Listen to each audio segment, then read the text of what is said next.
स्वागत आपका। बताइए, आज तो काफ़ी कुछ मॉक ड्रिल वगैरह हुई है, क्या किस तरह का आउटकम आए? उत्तर प्रदेश के सभी जनपदों में हुआ मॉक ड्रिल, कोई कमी बेसी आई सामने? सब ठीक है, हमारी तैयारियां दुरुस्त हैं? देखिए, मॉक ड्रिल तो अभी सारे जो संगठन हैं सुरक्षा से जुड़े हुए उन लोगों ने किया है, इसमें पब्लिक की सहभागिता उतनी नहीं रही है। लेकिन जो 7 तारीख को मॉक ड्रिल होनी है यानी कि कल, उसमें बृहद स्तर पर 40 जिलों में जो बड़े शहर हैं वहाँ पर उत्तर प्रदेश में मॉक ड्रिल अभी आगे बढ़ेगी और पूरे देश में बढ़ेगी। देखिए, एक चीज़ तो ब्रजेश जी है कि रोज़ कुछ ना कुछ हो रहा है, तो ये कोई ऐसे तो नहीं हो रहा है कि खाली बस रोज़ उछल कूद करके बैठ जाना है। होगा तो कुछ ना कुछ ज़रूर, चाहे मॉक ड्रिल आज हो रही है, चाहे हवाई हमले की तैयारी हो रही हो, चाहे ब्लैकआउट की जो व्यवस्था आ रही है, बंकर बनाए जा रहे हैं, तो लोगों को कैसे सुरक्षित निकाला जाए, कैसे वहाँ सुरक्षित रखा जाए, इन सब चीज़ों पर विचार तो चल रहा है। लेकिन सवाल एक बहुत बड़ा ये आता है कि क्या हमारा देश युद्ध करने के लिए तैयार है और क्या इस देश के नागरिक युद्ध चाहते हैं? ये एक बहुत बड़ी स्थिति आज बनी है। ये सवाल इसलिए है कि घटना 22 अप्रैल की हुई, तब से काफ़ी समय बीत चुका है इस देश में। उसके बाद से एक तरह से कहा जाए वैचारिक संघर्ष शुरू हो गया है इस घटना के बाद से, क्योंकि हमले और युद्ध को लेकर सबकी राय एक जैसी नहीं है और इस देश में युद्ध जबरदस्ती ना तो थोपा जा सकता है और ना ही जनता की राय उसके लिए जरूरी होगी, लेना पड़ेगा। परिस्थितियां ऐसी निर्माण होती हैं कि वहां पर डिसीजन होते हैं। लेकिन क्या आज ऐसी परिस्थिति आ गई है कि भारत को युद्ध करने की ओर बढ़ना चाहिए? ये एक बहुत बड़ा सवाल लोगों के सामने है। मूडीज एक संस्था है, उसने आज रेटिंग जारी की है अर्थव्यवस्था को लेकर दुनिया भर में, जिसमें कहा गया कि अगर भारत और पाकिस्तान का युद्ध होता है तो पाकिस्तान आर्थिक रूप से पूरी तरह से तबाह हो जाएगा। इसमें कोई शक नहीं, वो तबाह हो जाएगा। लेकिन उसका कितना नुकसान हमको उठाना पड़ेगा, इसका भी आकलन हम लोगों को करना होगा। हमने एयर स्ट्राइक कर चुकी है, हम वाटर स्ट्राइक भी कर चुके हैं और वो मॉक ड्रिल कर रहे हैं जो 1971 के युद्ध में नहीं किया, यानी कि 54 साल बाद वो स्थिति हम उस स्थिति में आ गए हैं। तो स्वाभाविक है कि मामला तो गंभीर है, इमरजेंसी के हालात बन सकते हैं।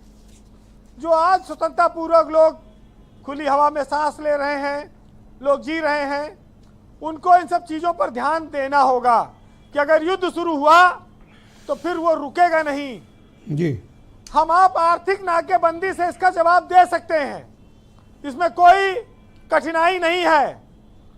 और देश की सेना को भी ये छूट मिली हुई है कि वो कार्रवाई के लिए अपना तरीका चुन ले और अपना वक्त चुन ले, वो जब चाहे कार्रवाई करे। प्रधानमंत्री और केंद्र सरकार द्वारा ये स्पष्ट निर्देश हैं। लेकिन फिर वही बात आ जाती है कि पिछले 11 दिनों से एलओसी पर रोज फायरिंग हो रही है, चाहे वो नौशेरा हो, कुपवाड़ा हो, बारामूला हो, पुंछ हो, राजौरी हो, मेंढर हो, चाहे जहां, और इधर से भी जवाबी कार्रवाई हो रही है। सीज फायर का उल्लंघन हो रहा है। छोटी मोटी खबरें आती हैं, लोगों को उतना पता नहीं चल पाता है। लेकिन पाकिस्तान ने एक मिसाइल का परीक्षण किया जो 450 किलोमीटर तक मार करती है। 450 किलोमीटर बहुत बड़ी दूरी है। और कल उसने एक मिसाइल का आज और परीक्षण किया है जिसका नाम है फतह, वो 120 किलोमीटर के लक्ष्य को भेजती है। हमारे पास भी इससे बड़ी बड़ी मिसाइलें हैं, लेकिन जब ये चलेंगी तो कितना बर्बादी लाएंगी, इस पर विचार करना होगा। ये इतना आसान नहीं है। तनाव बढ़ा है, लोगों की जानें गई हैं। पाकिस्तान को हम आप खंड खंड करने की बात कह रहे हैं।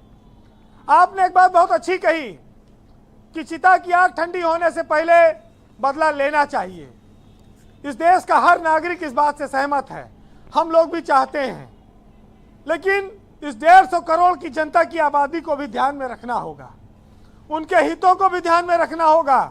मैं युद्ध से डरने की बात नहीं कर रहा हूं, मैं गांधीगिरी की बात नहीं कर रहा हूं, लेकिन मैं इस देश में और इस देश के उस पार बैठे हुए लोगों को ये बताना चाहता हूं कि सरहदें हिंदुस्तान और पाकिस्तान के बीच नहीं है, जिंदगी और मौत के बीच है, उदारता और क्रूरता के बीच है, और इस पर निर्णय बहुत सोच समझ कर करना होगा। जी वीरेंद्र जी, एक पत्रकार के तौर पर जो चीजें हमको समझ में आती हैं वो कहनी चाहिए। बस इतना जरूर है कि जब जोशीली बात आती है तो कुछ साहित्य में हमेशा दुश्मन देश के लिए जोशीली बातें कही गई हैं, उनको सुनना और अमल कितना करना है ये स्थिति पर निर्भर करता है।